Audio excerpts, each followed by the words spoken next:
ပျော်ရွှင်မှုတွေပြည့်ပဲ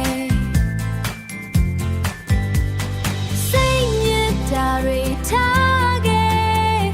အိမ်မက်တွေကိုလိုက်ခဲ့ဒီဘဝမှာအရေးကြီးတာ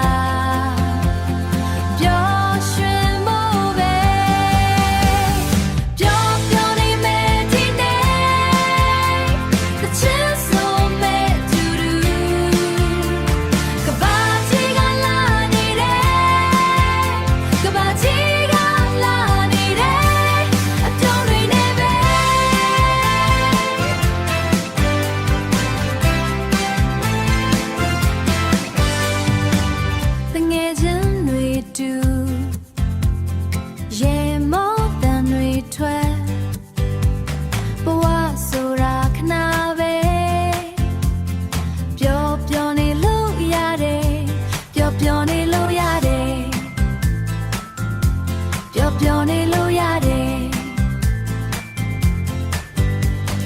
စိတ်ညစ်တာတွေထားခဲ့အိမ်မက်တွေကိုလိုက်ခဲ့ဒီဘဝမှာရေးကြည့်တာပျော်ရွှင်မှုပဲ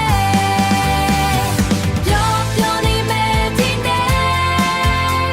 the chance so mad to do ကဘာ